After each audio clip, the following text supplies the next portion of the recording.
Selamat berjumpa teman-teman sekalian. Semoga semua dalam keadaan sehat selalu. Saya Dr. Khairul Anwar, MKes, dari PMPK Fakultas Kedokteran UGM. Topik yang akan saya ampu adalah kepemimpinan berbasis kinerja. Topik ini sangat penting, karena kalau kita lihat bahwa lingkungan sosial ekonomi di mana organisasi kesehatan berada senantiasa berubah dengan cepat. Sebagai implikasinya, persoalan kesehatan juga ikut berkembang dengan kompleksitas yang semakin tinggi pula. Sementara itu, tuntutan masyarakat terhadap pelayanan kesehatan yang berkualitas juga semakin menguat pula.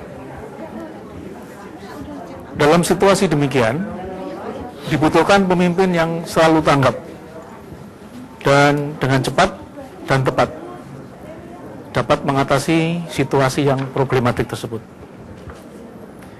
Oleh karena itu, seorang pemimpin harus menguasai dan mampu menerapkan dasar-dasar kepemimpinan dengan baik. Karena juga seorang pemimpin juga mempunyai predikat man of idea dan man of action. Jadi dia juga harus punya ide yang bagus dan bisa mengeksekusi menjadi keberhasilan suatu kinerja. Definisi dari kepemimpinan adalah suatu seni atau art dan ilmu atau science untuk mengaruhi orang lain atau orang-orang yang dipimpin, sehingga dari orang-orang tersebut timbul suatu kemauan, respek, kepatuhan, dan kepercayaan terhadap pemimpin untuk melaksanakan apa yang dikehendaki oleh pemimpin atau tugas-tugas dan tujuan organisasi secara efektif dan efisien. Kinerja adalah hasil atau tingkat keberhasilan seseorang secara keseluruhan selama periode tertentu dalam melaksanakan tugas dibandingkan dengan berbagai kemungkinan, seperti standar hasil kerja, target atau sasaran, atau kriteria yang telah ditentukan terlebih dahulu dan telah disepakati bersama. Untuk menghasilkan kinerja yang baik, organisasi membutuhkan kinerja karyawan yang baik. Kinerja karyawan yang baik dipengaruhi oleh cara dari atasan untuk motivasi, gaya kepemimpinan, budaya, dan lingkungan perusahaan, perencanaan kinerja, dan kebijakan pengelolaan sumber daya manusia. Di jajaran kesehatan, Kementerian Kesehatan telah mengeluarkan Peraturan Menteri Kesehatan Nomor 971 Tahun 2009 tentang standar kompetensi pejabat struktural di semua level.